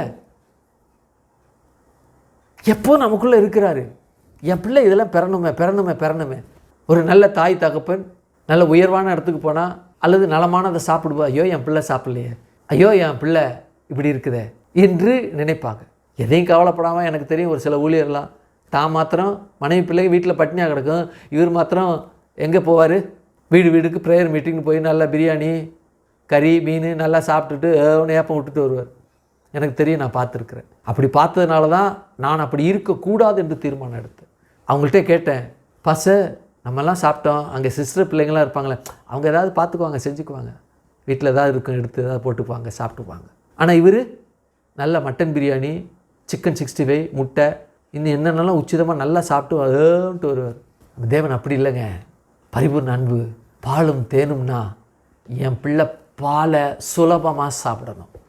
கையின் பிரயாசம் என்பது வருத்தப்பட்டு, வேதனைப்பட்டு, கஷ்டப்பட்டு, ஒடுங்கி போய் ஐயோ என்று வாழ்க்கையை வெறுத்து போய் என் பிள்ளை சாப்பிடக்கூடாதுன்னு சொல்லி ஏற்கனவே அந்த இடத்த அல்லது அந்த காரியங்களை, அந்த நிலத்தை பண்படுத்தப்பட்ட நிலையில் தான் இருக்குது. நம்ம போகிறோம், வேலை செய்கிறோம், சுலபமாக வேலை செய்கிறோம், கையின் பிரயாசத்தை சாப்பிட்றோம். கையின் பிரயாசம் பால். அந்த பாலுக்குள்ளே அன்பு இருக்குது. எனக்காக யாரோ வேலை செய்கிறாங்க, எனக்காக யாரோ வீடை கட்டுறாங்க, எனக்காக ஏதோ காரியத்தை பண்ணுறாங்க. அந்த வீடு வாங்குவதற்கு, அந்த விசாலமான அந்த வீட்டை வாங்குவதற்கு தேவனாய் கர்த்தர் எனக்கு பொருளாதார தேவை. நான் கஷ்டப்பட்டு சம்பாதிக்கிற இல்லாமல் சுலபமாய் சம்பாதிக்கும் பொழுது, மற்றவர்கள் கஷ்டப்பட்டு சம்பாதித்து வருகிறதை காட்டிலும் சுலபமாய் எளிமையாய் நான் சம்பாதிக்கும் போது அவர்களை காட்டிலும் பல மடங்கு, கோடி மடங்கு எனக்கு பலனை கொடுக்கத்தக்கதாக தேவன் எனக்கு கொடுத்து விட்டார். அதுதான் தேன். இது பரிபூர்ண அன்புக்குள்ளே பயணிக்கிறது. இன்னும் தேவனாகிய கர்த்தர் அவர் சொல்கிறாரு, என் நாமம் என்ன அப்படின்னு கேட்காத அப்படின்னு சொல்லுகிறதும், நான் வந்து கேட்டால் இஸ்ரவேல் ஜனத்துக்கு நான் உங்களை யாருன்னு சொல்லட்டும், உன் நாமம் என்ன அப்படின்னு சொல்கிறதுல, அந்த காரியத்தில் தேவனுடைய பரிபூர்ண அன்பு அதுக்குள்ளே எப்படி பயணிக்கிறது என்பதை வருகிற வாரத்தில் நாம் தியானிப்போம். கண்களை மூடுவோம் இந்த கால வேலை. ஹல்லேலூயா. நேசிக்கின்ற எங்கள் பரலோக பிதாவே, குமாரனாய் நாமத்தினுடைய சமூகத்தில் வருகிறோம். கர்த்தாவே, நாங்கள் இந்த உலகத்தில் முட்கள் போல இருக்கக்கூடிய இந்த வாழ்க்கையில், சாபத்தை பிறக்கக்கூடிய வாழ்க்கையில், இடர்பாடுகள் என்ற கல்லுகளுக்குள்ளே நாங்கள் போகாமல் உம்முடைய இரத்தத்தினால எங்களை கழுவி, எங்கள் பாதங்களை உம்முடைய கையில் ஒவ்வொரு நாளும் ஒவ்வொரு நிமிஷமும் ஏந்தி கொண்டு இருக்கிற அந்த அனுபவமும், நாங்கள் கூப்பிடும் பொழுது எங்கள் சத்தத்தை கேட்கவும், ஆண்டவரே உம்முடைய சத்தத்தை நீங்கள் கூப்பிடும் பொழுது நாங்கள் கேட்கவும், அந்த உறவை எங்களுக்கு ஏற்படுத்தி, ஆண்டவரே பாலும் தேனும் ஓடுகிற நலமும் விசாலமுமான அந்த இடத்திற்கு கொண்டு போய் சேர்க்கத்தக்கதாக பரிபூர்ண அன்பு உம்முடைய இரத்தத்தினால எங்களை கழுவி இந்த பூமியில் வைத்திருக்கிறபடினால உமக்கு நன்றி. எங்கள் சபையில் புதிதாக வந்து உலகமெங்கும் ஆண்டவரை பார்த்து கொண்டு இருக்கிற ஜனங்கள் பாலும் தேனும் ஓடுகிறது நலமும் விசாலமான இடத்திற்கு அவர்களும் கொண்டு வந்து இரத்தம் கழுவுதலுக்குள்ள அடைந்து அனுபவிக்க கர்த்தர் நீங்க கிருபை செய்தமைக்க உமக்கு நன்றி. உலகெங்கிலும் மருத்துவமனைகளில் ஆண்டவரே இருக்கக்கூடிய நோயில, வேதனையில, வியாதியில ஆண்டவரே படுகின்ற எல்லா வேதனைகளிலிருந்தும் அவர்களை முற்றிலும் சுகப்படுத்தி பாலும் தேனும் ஓடுகிற நலமும் விசாலமான காரியங்களை சுதந்திரிக்க அனுபவிக்க அவர்களுக்கு கிருபை செய்தமைக்க நமக்கு நன்றி செலுத்துங்க. கரத்தில் ஒப்பு கொடுக்கிறோம். ஆசீர்வதிங்க, பலப்படுத்துங்க, காத்துக்கொள்ளுங்க, நன்மையினால முடிச்சுட்டுங்க. இயேசுவின் நாமத்தில் ஜெபிக்கிறோம் ஜீவனுள்ள நல்ல பிதாவே. ஆமே ஆமே. ஒரு பாடலை பாடும் பொழுது ஆண்டவருக்கென்று காணிக்கை மூலமாக காணிக்கை ஆராதனை செலுத்தி அவருடைய நாமத்தை காணிக்கையின் மூலமாக உயர்த்துவோம். ஆமே ஆமே.